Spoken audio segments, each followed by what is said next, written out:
Bienvenue les amis, bonjour à tous, j'espère que tout le monde va bien. Et pour ce podcast que j'ai le plaisir de partager avec vous, nous allons voyager dans les mystères les plus sombres de l'histoire. Aujourd'hui, nous allons embarquer ensemble pour un périple dans les couloirs obscurs du XVe siècle, à la rencontre d'un personnage aussi fascinant que terrifiant. Je vous présente Gilles de Rais, maréchal de France pendant la guerre de Cent Ans, fidèle compagnon d'armes de Jeanne d'Arc, mais aussi tueur en série et bourreau d'enfants. Une vie entre Dieu et diable.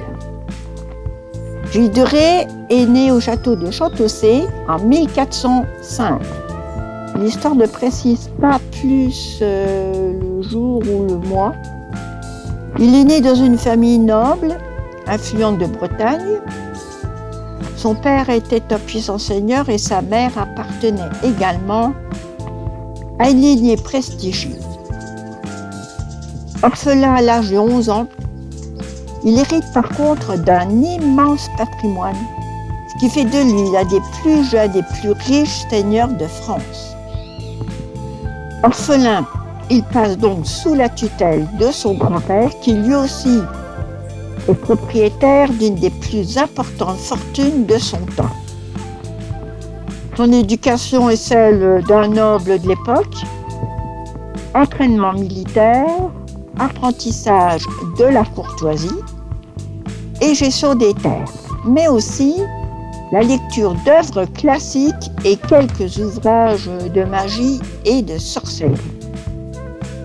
Très tôt, il se distingue par son habileté sur le champ de bataille et il développe des compétences en stratégie militaire et en maniement des armes.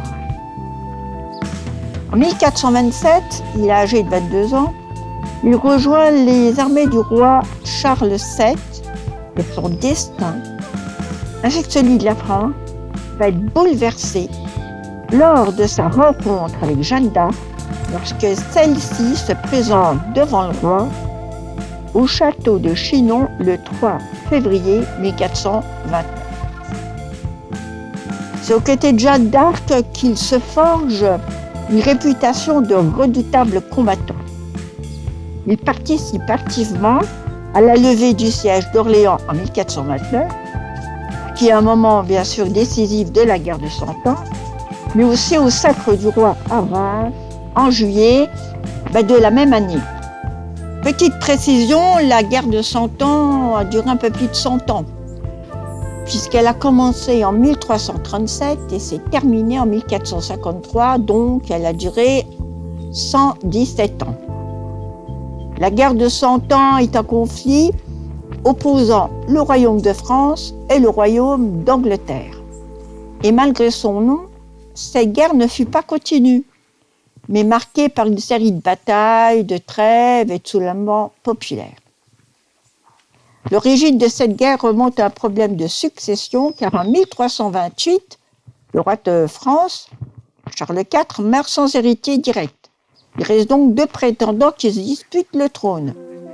Philippe de Valois, qui est son cousin et qui est soutenu par les barons français, et Édouard III d'Angleterre, qui souhaite envers la France et qui, lui, est petit-fils de Philippe le Bel, qui, lui non plus, n'aura pas laissé de descendants directs. C'est ce qu'on appelle l'époque des rois maudits. Mais ceci, les amis, c'est une autre histoire étroitement liée aux Templiers, ces valeureux moines guerriers. Mais cette guerre s'est déroulée en 3 phases. La première, de 1337-1360, le roi Jean II le Bon, il est capturé à Poitiers, et là c'est un sacré coup dur pour la France. La deuxième phase, 1369-1415, les Anglais perdent progressivement du terrain, la paix elle est fragile et le conflit il reprend. Et la troisième phase, celle qui nous intéresse, 1415-1453, c'est l'apparition de Jeanne d'Arc et à ses côtés Gilles de Rais, son fidèle compagnon d'armes, Et c'est eux qui vont changer le cours de l'histoire en galvanisant les troupes françaises, qui va permettre la libération d'Orléans en 1429 et le sacre de Charles VII à Reims la même année. Et toute cette bravoure, tous ces faits d'armes, à Gilles lui vaut le titre de maréchal de France à l'âge de 25 ans. C'est l'une des plus hautes distinctions militaires. Gilles de Rais devient alors un personnage central de la guerre. Il participe aux campagnes militaires qui permettent de reprendre plusieurs villes aux Anglais. Son prestige est tel qu'il est couvert d'honneur et reçoit de nombreuses terres en récompense. Malheureusement arriva ce qu'il arriva, l'arrestation et la mort de Jeanne d'Arc en 1431. Alors là, il est complètement délusionné, effondré. Il avait mis toute son énergie, son ambition, ses espoirs et sa vie tout entière au service de celle qu'il considérait comme un ange missionné par Dieu. La carrière de Gilles de Rais décline brutalement.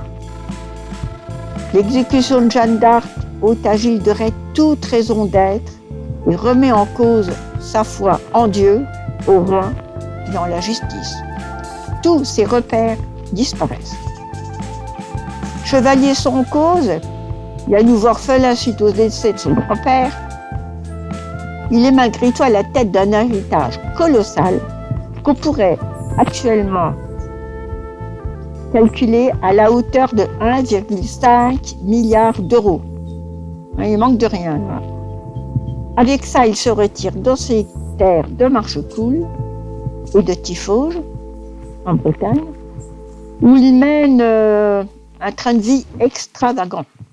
Il fait construire de somptueux châteaux et finance des œuvres théâtrales grandioses à la gloire de Jeanne d'Arc. Son goût pour les dépenses et le mécénat artistique lui ruine peu à peu sa fortune. Donc la fortune fond, mais sa famille obtient du roi des lettres interdisant au seigneur de Bretagne de vendre le reste de ses terres et de ses domaines, ainsi que les châteaux, tout ça pour bien sûr préserver l'héritage familial. Du coup, Gilles de Rais, désespérément en quête d'argent, fait venir un alchimiste de Florence, lequel va entretenir sa passion pour les sciences occultes, et avec l'aide de ce personnage, il va s'adonner à la sorcellerie et solliciter avec beaucoup d'ardeur l'aide du diable pour le sauver de la faillite, pratiquant des séances d'incantation et des messes noires. Et c'est durant cette période de déclin que des disparitions d'enfants autour des domaines de Gilles de Rais commencent à alimenter des craintes dans les campagnes bretonnes. Les témoins parlent d'ombres qui hantent le château du Seigneur, des activités nocturnes où ils voient les serviteurs enterrer des corps ou les brûler.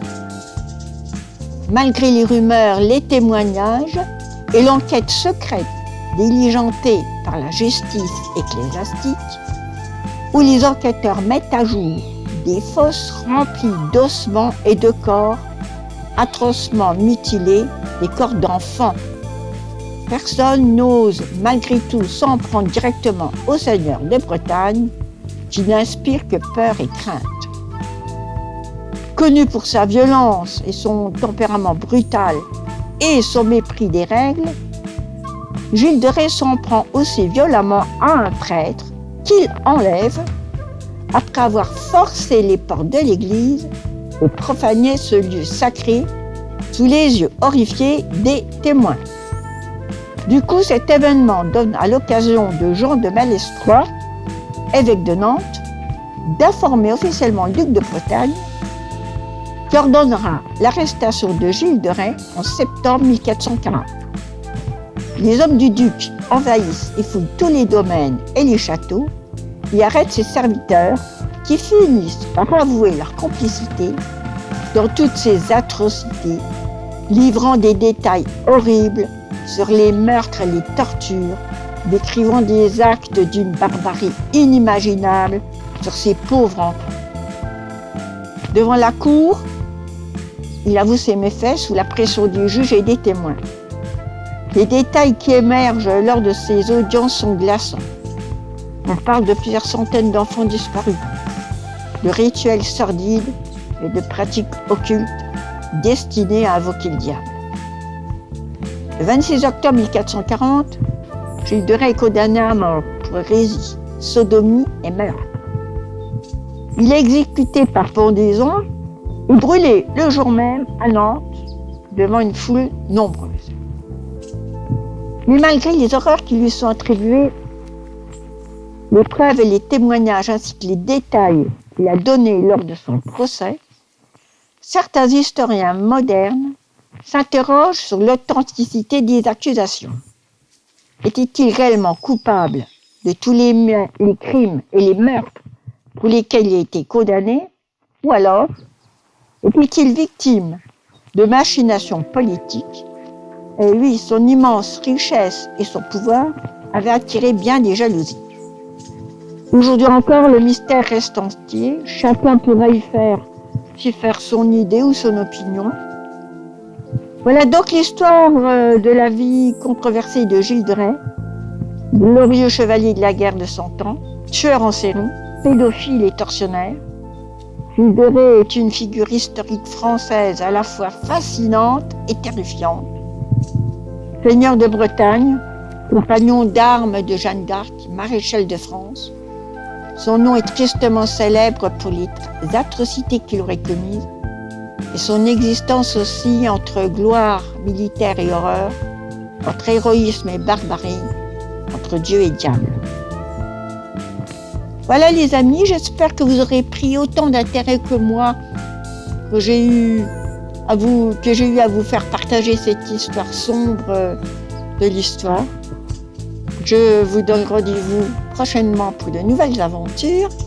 Et en attendant, prenez bien soin de vous et de toutes les personnes qui comptent dans votre vie. À bientôt les amis.